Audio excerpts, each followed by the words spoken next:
1월 26일 수요일 새벽 기도회를 시작합니다. 오늘 주실 하나님 말씀은 요한복음 7장 37절로 52절 말씀입니다. 제가 읽습니다.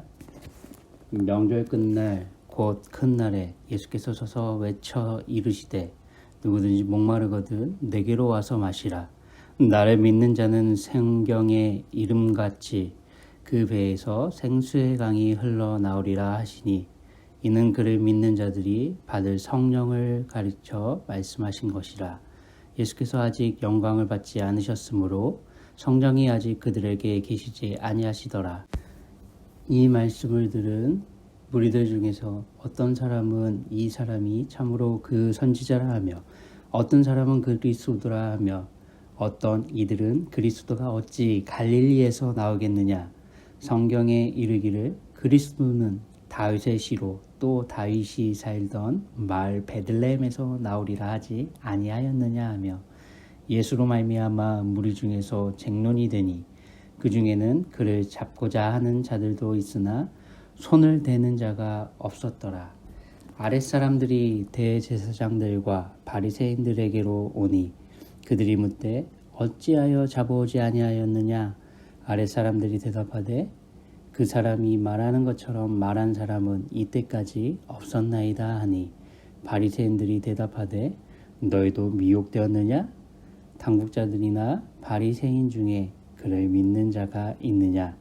율법을 알지 못하는 이 무리는 저주를 받은 자로다. 그 중에 한 사람 곧 전에 예수께 왔던 니고데모가 그에게 말하되 우리 율법은 사람의 말을 듣고 그 행한 것을 알기 전에 심판하느냐.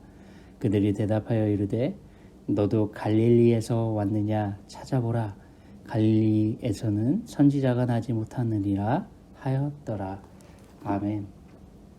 성경은 오늘 말씀의 배경을 명절의 끝날 곧 큰 날이라고 말합니다. 저희는 이 명절이 초막절이라는 걸 이미 알고 있지요. 초막절은 6월절처럼 7일 동안 지켰습니다. 근데 그 끝날이니 7일째 되는 날을 말합니다. 번제단과 물두멍이 있는 제사장의 뜰은 거룩한 공간이어서 제사장들만 들어갈 수 있습니다. 그런데 이 초막절 동안에는 예루살렘 성전을 방문한 순례자들과 어린아이부터 노인까지 들어오도록 허용이 됩니다. 초막절 기간 동안 대제사장은 순례자의 행렬에 앞장서서 함께 실로암 연못에 가서 물을 길러왔고요. 그리고 그 물과 포도주를 섞어 번제단에 붓는 일을 했습니다. 이 물을 들고 수문을 통과해 들어오는 제사장 뜰로 들어오는 제사장과 함께 따르던 순례자들은 이곳에 들어올 수 있었던 겁니다. 이들은 예루살렘 남서쪽에 있는 모짜라는 마을의 시내가에서 꺾어온 버드나무 가지를 들고 함께 들어옵니다. 꺾어온 버드나무 가지를 번제단 남서쪽에 세워놓고 그 주위를 한 바퀴씩 돌면서 시편 118편 25절의 기도문을 목청껏 낭송했습니다. 여호와여 구하옵나니 이제 구원하소서. 여호와여 우리가 구하옵나니 이제 형통하게 하소서라고 큰 소리로 외치며 기도한 겁니다. 이렇게 기도한 이유는 무엇 때문이겠습니까? 자신들이 꺾어온 나뭇가지가 물이 없어 말라 죽는 것을 보며 이것이 자신들의 모습이라 처지라 생각했기 때문에 그럽니다. 하나님의 은혜 없인 하나의 농사를 기약할 수도 없는 이들은 광야 가운데 살고 있기 때문에 그렇습니다. 자신의 모습 이후 정체성을 정확하게 알기에 이들은 하나님의 은혜를 구하며 기도한 겁니다.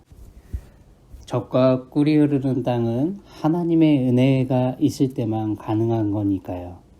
하나님 내년에도 이른비를 풍성히 내려주셔서 우리가 풍요롭게 생명을 유지할 수 있도록 은혜 베풀어 주시옵소서 라고 기도한 겁니다.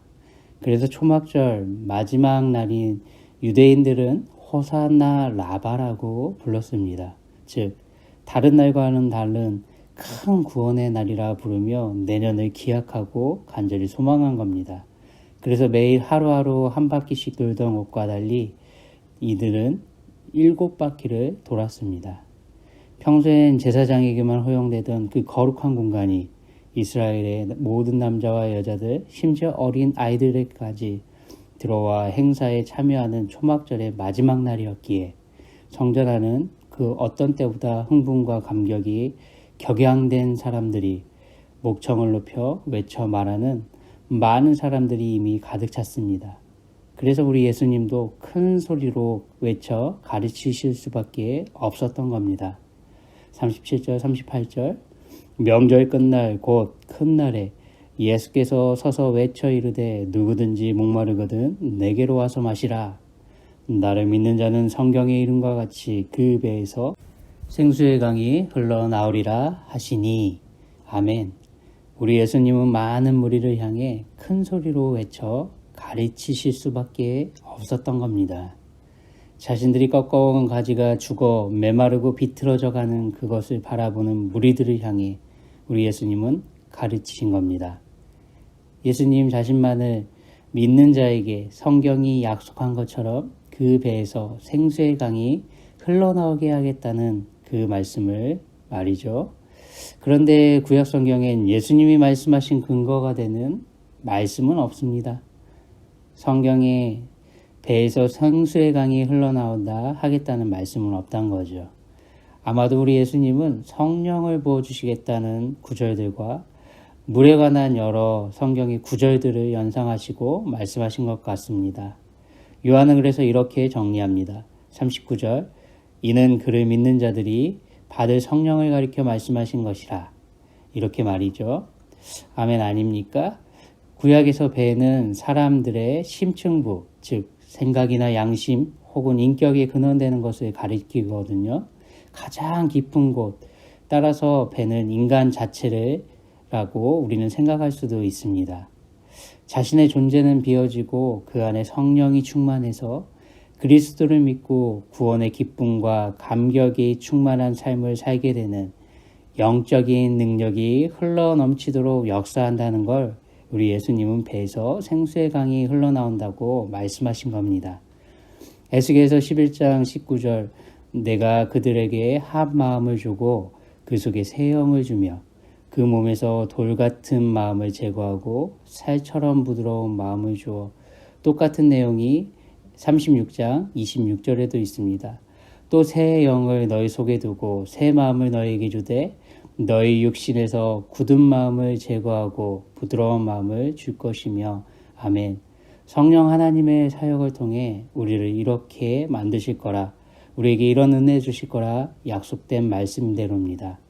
우리 하나님은 요한에게 이 말씀을 생각나게 하셔서 이렇게 남기신 게 아닐까 싶습니다.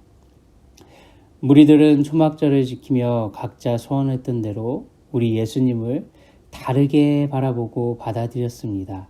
40절부터 43절 이 말씀을 들은 무리 중에서 어떤 사람은 이 사람이 참으로 그 선지자라 하며 어떤 사람은 그리스도라 하며 어떤 이들은 그리스도가 어찌 갈릴리에서 나오겠느냐 성경에 이르기를 그리스도는 다윗의 씨로 또 다윗이 살던 마을 베들레헴에서 나오리라 하지 아니하였느냐 하며 예수로 말미암아 무리 중에서 쟁론이 되니 이렇게 알려줍니다.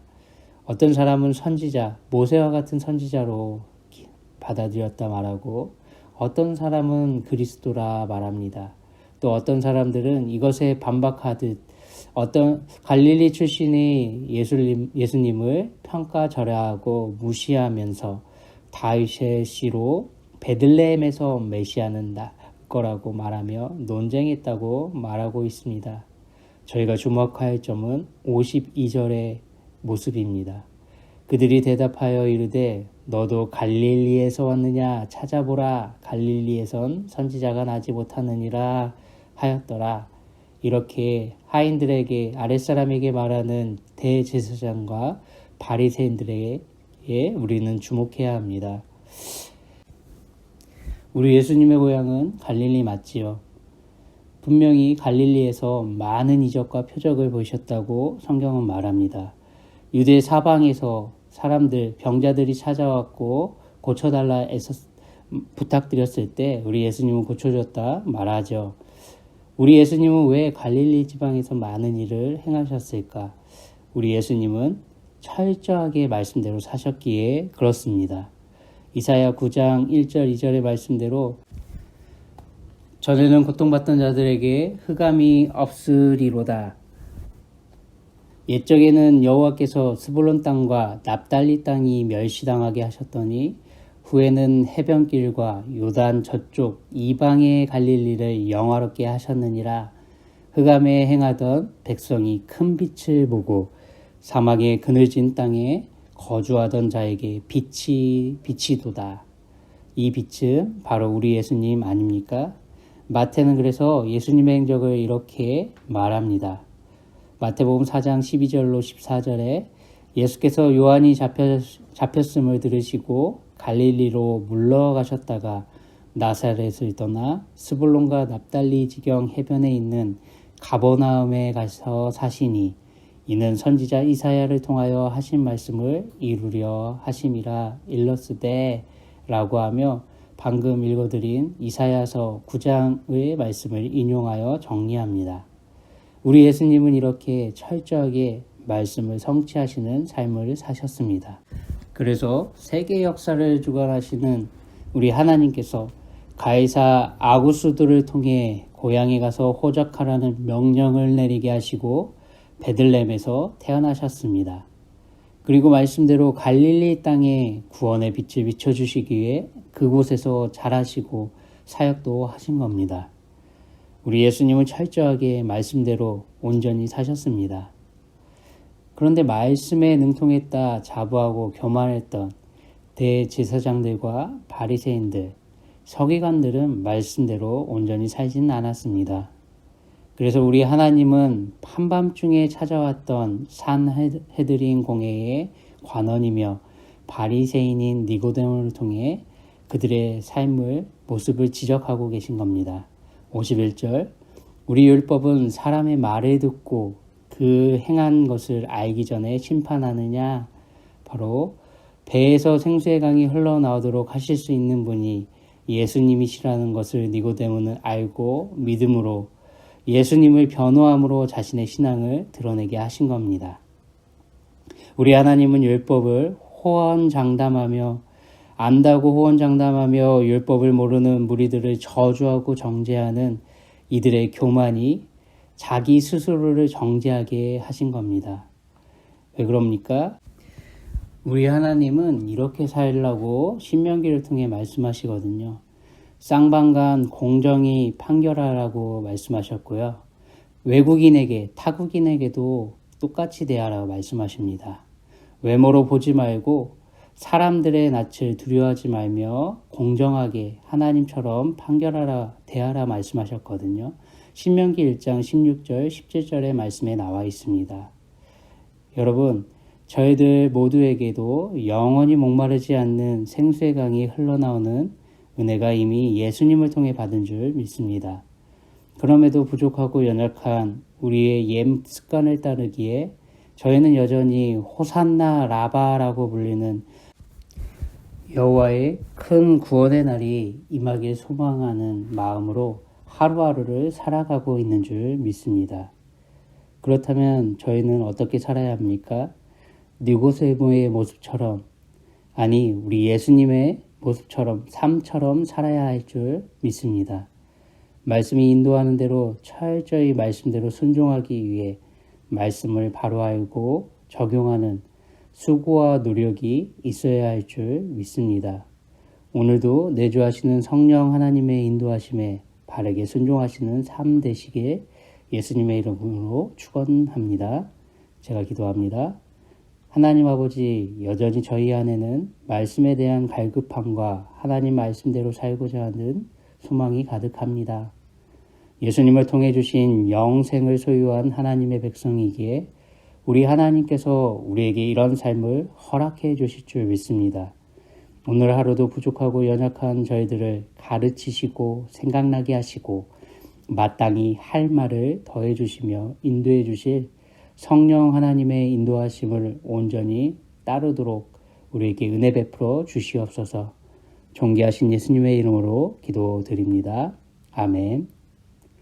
오늘 하루도 평안한 하루 보내시기 바랍니다.